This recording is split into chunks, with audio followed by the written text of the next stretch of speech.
ভারতের প্রেসক্রিপশনে গোয়েন্দা সংস্থার অবক্ষয়। শাহজালাল আন্তর্জাতিক বিমানবন্দরের উত্তরে র্যাব 1 এর সদর দপ্তর। এয়ারপোর্ট পেরিয়ে ঢাকা থেকে টঙ্গী, গাজীপুর বা আরো দূর যেতে হাতের ডান দিকে উত্তরা এপিবিএন এর মাঠ পেরিয়ে চোখে পড়বে র্যাব 1 এর সদর দপ্তর। এই র্যাব 1 সদর দপ্তরের মূল বড় বিল্ডিং এর পেছনেই আছে ভয়ঙ্কর নির্যাতনের আয়নাঘর। টাস্ক ফোর্স ইন্টারোগেশন বা টিএফআই সেল বলে প্রচার করা শেখ হাসিনার আমলে বিরোধী রাজনীতিবিদ বা ভিন্ন মতাবলম্বীদের গুম করে এখানে এনে করা হতো নির্যাতন।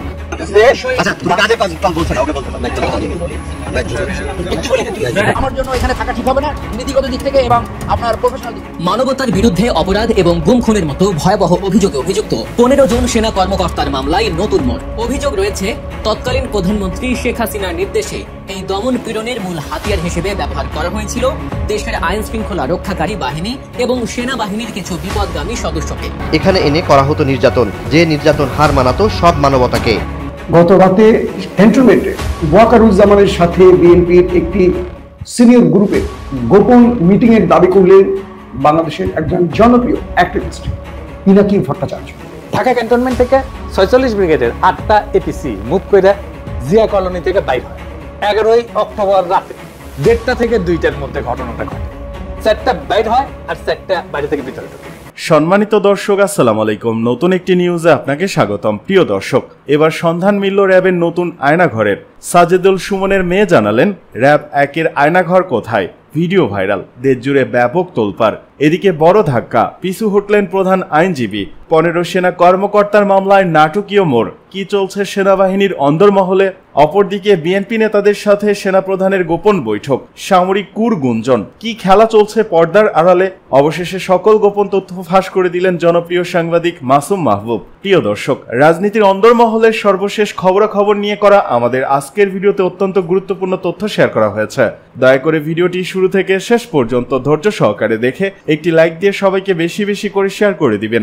সেই সাথে আমাদের ভিডিওটি আপনি বাংলাদেশের কোন জেলায় বসে দেখছেন বা শুনছেন সেটি অবশ্যই কমেন্ট বক্সে কমেন্ট করে জানিয়ে দিতে ভুলবেন না। একটা জায়গায় আছে, একটা বন্দিশালায় আছে যেটা এই পার্টিকুলার বর্ণনাকে ম্যাচ করবে। যে আয়নাঘর ওনাকে রাখা হয়েছিল সেখানে ঢোকার সময় অনেক সিঁড়ি দিয়ে উঠেছেন এবং ঠিক তারপর পরে কয়েকটা সিঁড়ি নেমেছেন।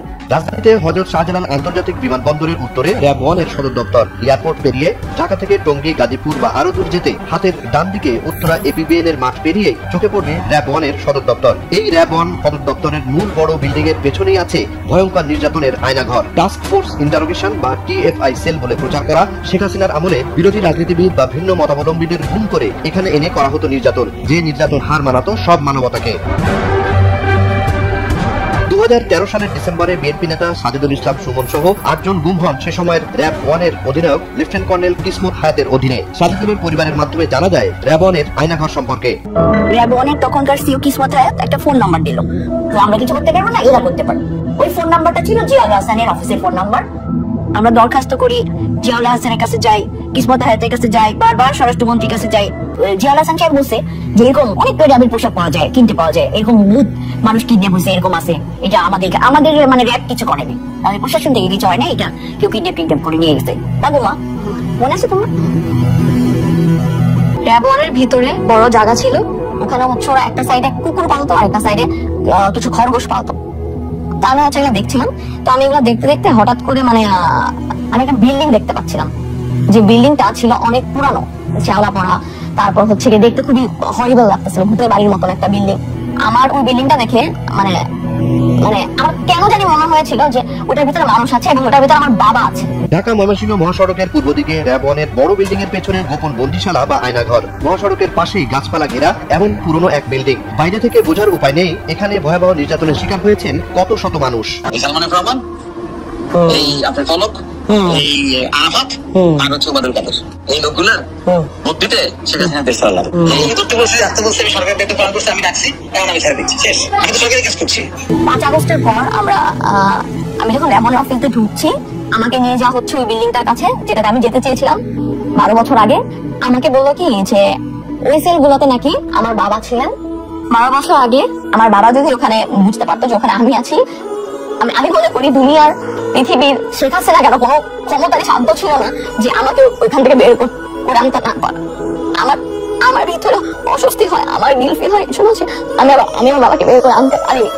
গুম হওয়া ভুক্তভোগী পরিবারের বক্তব্যে জানা যায়, আয়নাঘরের রমরমা ব্যবসা শুরু হয় 2013 সালের দিকে ফ্যাসিস্ট সরকার বিরোধী আন্দোলনে। ওই সময় রাজনৈতিক নেতাকর্মীদের গুম করে এখানে নিয়ে আসতো র্যাবনের সদস্যরা, আর র্যাবনের এই গুমের নেতৃত্ব ও তদারক করতেন সে সময়ের অধিনায়ক লেফটেন্যান্ট কর্নেল কিসমত হায়াত। আমার জন্য এখানে থাকা ঠিক হবে না, নীতিগত দিক থেকে এবং আপনার প্রফেশনাল দিক। মানবতার বিরুদ্ধে অপরাধ এবং গুম খুনের মতো ভয়াবহ অভিযোগে অভিযুক্ত 15 জন সেনা কর্মকর্তার মামলায় নতুন মোড়। যে মামলাটি শুরু থেকেই ছিল আলোচনার কেন্দ্রবিন্দুতে, সেই মামলাতেই এখন লেগেছে নাটকীয়তা ছোঁয়া। যে আইনজীবী বাঘের মতো গর্জন করে এই কর্মকর্তাদের নির্দোষ প্রমাণের জন্য লড়ছিলেন, সেই ব্যারিস্টার এম সরওয়ার হোসেন হঠাৎ করে সরে দাঁড়িয়েছেন এই মামলার আইনজীবী প্যানেল থেকে। কেন, কি এমন ঘটলো পর্দার আড়ালে? কোন সত্যের মুখোমুখি হয়ে তিনি এই চরম সিদ্ধান্ত নিতে বাধ্য হলেন? আজ আমরা এই ঘটনার প্রতিটি স্তর উন্মোচন করব, জানতে চেষ্টা করব এটা কি শুধু একটি আইনি প্রক্রিয়া, নাকি এর পেছনে লুকিয়ে আছে আরো গভীর কোনো ষড়যন্ত্র। তাই শেষ পর্যন্ত আমাদের সাথেই থাকুন। ঘটনার গভীরে যাওয়ার আগে আমাদের ফিরে তাকাতে হবে পেছনের দিকে। গত 16 বছর অর্থাৎ আওয়ামী লীগ শাসন আমলে বাংলাদেশের মানবাধিকার লঙ্ঘনের এক নজিরবিহীন অধ্যায় রচিত হয়েছিল। বিরোধী মতকে দমন করতে গুম, খুন, ক্রসফায়ার এবং বিচার বহির্ভূত হত্যাকাণ্ড হয়ে উঠেছিল এক নিয়মিত ঘটনা। আয়নাঘর নামক এক গোপন নির্যাতন সেলের নাম শুনলে আজও মানুষের পিলে চমকে ওঠে। অভিযোগ রয়েছে, তৎকালীন প্রধানমন্ত্রী শেখ হাসিনার নির্দেশে এই দমন পীড়নের মূল হাতিয়ার হিসেবে ব্যবহার করা হয়েছিল দেশের আইন শৃঙ্খলা রক্ষাকারী বাহিনী এবং সেনাবাহিনীর কিছু বিপদগামী সদস্যকে, যারা দেশের গর্ব। সেই সেনাবাহিনীর কিছু কর্মকর্তা ক্ষমতার অপব্যবহার করে সাধারণ মানুষের উপর চালিয়েছিলেন নারকীয় অত্যাচার। এমনকি 2024 সালের ঐতিহাসিক ছাত্র জনতার বৈষম্য বিরোধী আন্দোলনেও নিরস্ত্র শিক্ষার্থীদের উপর গুলি চালানোর মতো গুরুতর অভিযোগ ওঠে তাদের বিরুদ্ধে। এক কথায় তারা জনগণের রক্ষক হয়েও পরিণত হয়েছিলেন ভয়ের প্রতীকে। সময় বদলেছে। ক্ষমতার পট পরিবর্তনের পর নতুন অন্তর্বর্তী সরকার দেশের মানুষের কাছে দেয়া প্রতিশ্রুতি অনুযায়ী মানবতা বিরোধী অপরাধের বিচার শুরু করেছে। একে একে জালে ধরা পড়ছে সেসব ব্যক্তি যারা এতদিন ছিলেন ধরা ছোঁয়ার বাইরে। এরই ধারাবাহিকতায় সম্প্রতি গুম, খুন ও অপহরণ সহ মানবতার বিরুদ্ধে অপরাধের অভিযোগে দায়ের করা 3টি মামলায় 15 জন সেনা কর্মকর্তাকে গ্রেফতার করা হয়। আন্তর্জাতিক অপরাধ ট্রাইব্যুনালে তাদের বিচার প্রক্রিয়া শুরু হওয়ার পর দেশবাসী এক নতুন দিনের স্বপ্ন দেখতে শুরু করে। বিচারপতি মোহাম্মদ গোলাম মর্তুজা মজুমদারের নেতৃত্বে 3 সদস্যের ট্রাইব্যুনাল যখন এই কর্মকর্তাদের কারাগারে পাঠানোর নির্দেশ দেন, তখন নির্যাতিত পরিবারগুলোর চোখে ফুটে ওঠে স্বস্তির ছাপ। মনে হচ্ছিল অবশেষে বুঝি ন্যায় প্রতিষ্ঠিত হতে চলেছে। এই 15 জন অভিযুক্ত সেনা কর্মকর্তার পক্ষে আইনি লড়াইয়ের জন্য গঠিত হয় একটি শক্তিশালী আইনজীবী প্যানেলও। আর সেই প্যানেলের অন্যতম প্রধান মুখ ছিলেন সুপ্রিম কোর্টের আইনজীবী এবং সাবেক সেনা কর্মকর্তা ব্যারিস্টার এম সরওয়ার হোসেন। তিনি অত্যন্ত দৃঢ়তার সাথে সংবাদ সম্মেলন করে এই কর্মকর্তাদের নির্দোষ বলে দাবি করেন এবং তাদের জন্য ন্যায় বিচার প্রার্থনা করেন। তারা জোরালো বক্তব্য আর আইনি যুক্তি শুনে অনেকে ধারণা করছিলেন এই মামলা একটি দীর্ঘ এবং জটিল আইনি লড়াইয়ের দিকে গড়াচ্ছে। কিন্তু এখানেই গল্পের বড় টুইস্ট। যে মানুষটি ছিলেন অভিযুক্তদের প্রধান ভরসা, সেই ব্যারিস্টার সরওয়ার হোসেনই বৃহস্পতিবার সুপ্রিম কোর্ট এনএক্স ভবনের সামনে সংবাদ সম্মেলন করে ঘোষণা দেন তিনি এই মামলা থেকে নিজেকে সরিয়ে নিচ্ছেন। এটা 111 যে হইতে পারে, এটা তো বিএনপির মির্জা ফখরুল বহুবার বলছে। এই যে দেখেন পত্রিকা ধরেছে, এইটা সাহেব শুনে দেন নিজের মুখে কি কইছে। সব কথা সব জায়গায় খুলে বলা যায় না, কিন্তু আমি আশঙ্কা করি যে আমরা যদি ঐক্যবদ্ধ না থাকি, আমরা যদি সতর্ক না থাকি, তাহলে যদি 1-11 মতো ঘটনা ঘটা এখানে অস্বাভাবিক কিছু নয়। 111 তো কইছিল নাকি? তো নিজের দলের নেতা 111 এর কথা কয়, আর আর্মি কুয়ের সম্ভাবনার কথা কইলে বিএনপির লোকেরা হাসাহাসি করে, মানে কই যায়। তো আমি এটা নিয়ে একটা লাইভ করি, কই যে এটা কুয়ের একটা প্রচেষ্টা হতে পারে। আর রাস্তায় নেমে আসতে বলি ছাত্রদেরকে, যদি রাস্তায় এপিসি নামায় ড্রাইভার কিছুক্ষণের মধ্যে আমরা জানানো হয় যে এই সোর্সেই হোক যে এটা একটা রুটিন এক্সারসাইজ, এবং আমি সাথে সাথে ব্যাখ্যা করে পোস্ট দিচ্ছি এই যে এটা। তারপরে তো শুরু হইলো ট্রল, এক একজন এক এক কথা কয়। ইন্টারেস্টিং হইতেছে, যেমন কেউ কেউ কইতেছে আমারটাকে লোক আসে নাই, যদিও আমি ব্যাখ্যা করে দিছি যে এটা আর্মি থেকে জানানো হয়েছে যে এটা রুটিন, এটা এক্সারসাইজ, রোটেশন হইতেছে। তো কয় যে আমারটাকে লোক আসে নাই, তো ভালো কথা। আবার একই লোক আমারে কয় যে আমি মবস্টার, আমার কথায় যদি লোক না আসে তাহলে আমি মব কেমনে তৈরি করি, আর আমি যদি মবই তৈরি করি তাহলে আমারটাকে লোক আসবে না, এটা কেমনে হয়? হ্যাঁ, আমারটাকে লোক আসে নাকি আসে না সেটা তো প্রমাণ হবে রাজনৈতিক লড়াইয়ের মাঠে। আমি তো রাজনৈতিক দল করি না, আমার কোনো দল নাই। যাদের দল আছে তাদেরটাকে কেমন লোক আসে ওটা আমরা দেখেছি, ওই অ্যাডম আমরা দেখেছি গত 17 বছর। খালেদা জিয়ার বাড়ির সামনে বালু ট্রাক সরানোর লোক পাওয়া যায় নাই, আর এখন অ্যাডমের একেবারে হারকিউলিস হয়ে গেছে। অফিসের সামনে কর্মীর চাইতে পুলিশ বেশি থাকতো, দেখেছেন? সাধারণ মানুষকে রাজনৈতিক কর্মসূচিতে সম্পৃক্ত করার, আকৃষ্ট করার ক্ষমতা একজন রাজনৈতিক দলের বাইরের ব্যক্তি হিসেবে খুব অল্প কয়েকজন মানুষের আছে। খোদা তাআলার কৃপায় তার মধ্যে তালিকার নিচের দিকে হইলেও আমার নামটা থাকবে, একদম শেষ দিকে হইলেও থাকবে। কতদিন থাকবে জানি না, যতদিন সাধারণ মানুষের কথা বলবো ততদিন তো থাকবে, আশা করা যায়। আর ওই শক্তি যখন মাঠে দেখাবো তখন ওই ঠাপের ব্যথা 1 সপ্তাহ যাবে না, করলে কয়ে দিচ্ছি সব জাউরাগুলোকে। যাই হোক, এখন আসেন দেখি কু করতে কত সেনা লাগে।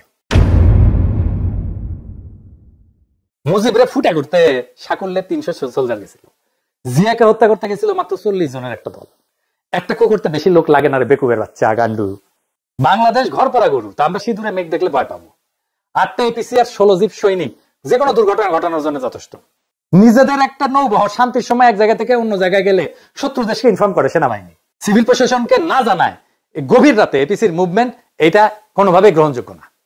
সোজা কথা, ফুল স্টপ। আমার আশঙ্কা যে এটা ওয়াকার এটা পরীক্ষা করেছে যে আমরা কেমন রিয়াক্ট করি। গান্ডুদের আফসোস যে এটা কেন পিনাকে আগে জানলো, তারা কেন জানলো না আগে? আগে জানবো কেমন রে বেকুবের বাচ্চা, তোরা তো নিজের দলের নেতাকে রক্ষা করতে পারিস, তোরা তো ঘুমেছিল যখন জিয়াউর রহমানকে খুন করে, হত্যা করে। চট্টগ্রাম ক্যান্টনমেন্ট থেকে ওই চট্টগ্রাম সার্কিট হাউস, এটা 10-11 মাইল না 12 মাইলের মতো না?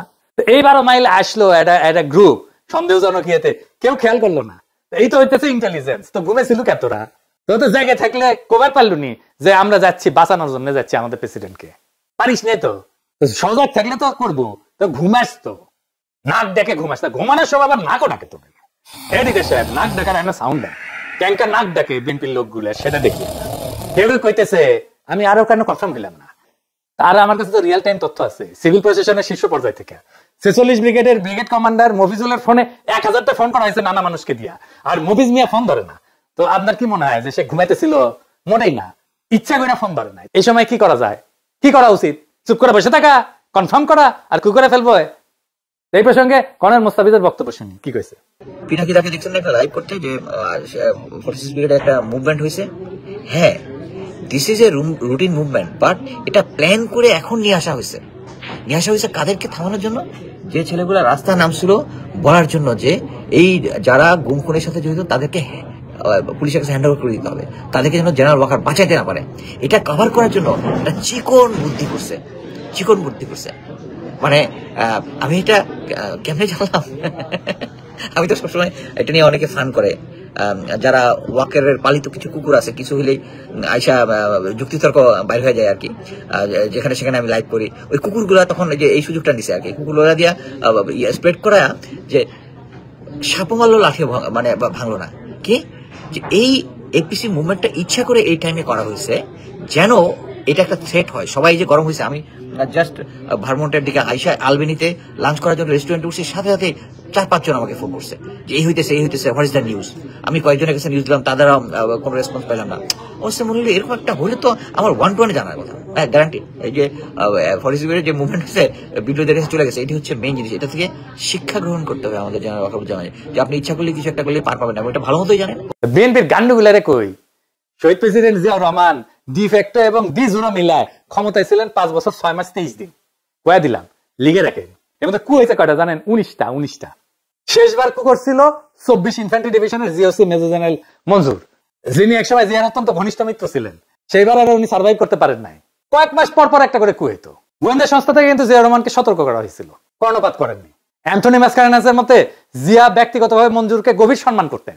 চট্টগ্রাম ক্যান্টনমেন্টের সৈনিকদের অস্বাভাবিক মুভমেন্টের কথা জিয়াকে জানানো হয়েছিল, কিন্তু উনি গুরুত্ব দেন নাই। সম্ভবত আগের কুগুলা কাউন্টার করতে পেরে কনফিডেন্স বেড়ে গেছিল ওনার। পরের ইতিহাস তো আমাদের জানা। এরশাদের সময়ও কমপক্ষে 7টা কু হয়। রওনক জাহানের এই বই বাংলাদেশ প্রমিস এন্ড পারফরমেন্স, এইটাতে 7টা কুয়ের কথা বলা আছে। 11-তে তো আবার কু হয়। বিএনপি সরকারের ইয়াজউদ্দিনের ক্ষমতা কেড়ে নেওয়া হয়, সে তত্ত্বাবধায়ক সরকার প্রধান ছিল। যেই দলের প্রতিষ্ঠাতা প্রধান আর্মি চিফ হয়ে জীবন হারাইলেন, নিজেদের অসংখ্য কর্মী 15 বছর জীবন দিলেন, তারা কুনিয়া শতকোনা থেকে গুজব বইলা উড়াই দিয়া খুব রাজনৈতিক প্রজ্ঞা দেখাইতেছে, যেন বা তাদের কোনোদিন কিছু হয় নাই। বিএনপি কুয়ের ফলে শুধু প্রতিষ্ঠাতার জীবনই হারায় নাই, 2বার ক্ষমতা হারাইছে।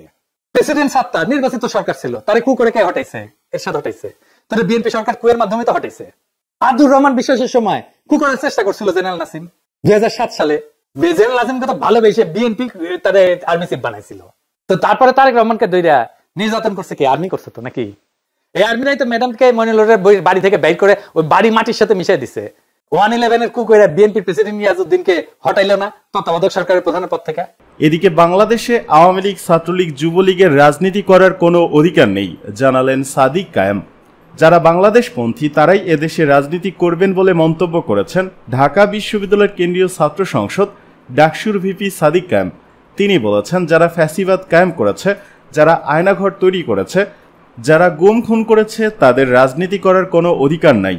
শনিবার সকালে ঢাকা বিশ্ববিদ্যালয়ের শেখ মুজিবুর রহমান হল অডিটোরিয়ামে আয়নাঘরের সাক্ষী গুম জীবনের 8 বছর নামক গ্রন্থের প্রকাশনা অনুষ্ঠানে কথা বলেন তিনি। সাদিক কায়েম বলেন, এই দেশের সাবেক প্রধানমন্ত্রী শেখ হাসিনা ও তার দোসরদের রাজনীতি করার কোনো অধিকার নাই।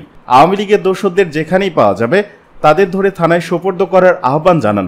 এদের সবাইকে দৃষ্টান্তমূলক শাস্তির আওতায় আনার দাবি করেন সাদিক কায়েম। সাদিক কায়েম জানান, জার্মানিতে যেভাবে নাৎসি বাহিনীকে নিষিদ্ধ করা হয়েছে, ইতালিতে যেভাবে মুসলিনিকে নিষিদ্ধ করা হয়েছে, একইভাবে বাংলাদেশে আওয়ামী লীগ, ছাত্রলীগ, যুবলীগের রাজনীতি করার কোনো অধিকার নাই। তাদের সবাইকে দৃষ্টান্তমূলক বিচারের আওতায় নিয়ে আসতে হবে। 5 আগস্টের পরে নানা জায়গায় থাকা আয়নাঘর ও এর সঙ্গে থাকা অনেক ডকুমেন্ট নষ্ট করে ফেলা হয়েছে দাবি করে সাদিক কায়েম বলেন, যারা এগুলো ধ্বংস করেছে তাদের খুঁজে বের করতে হবে।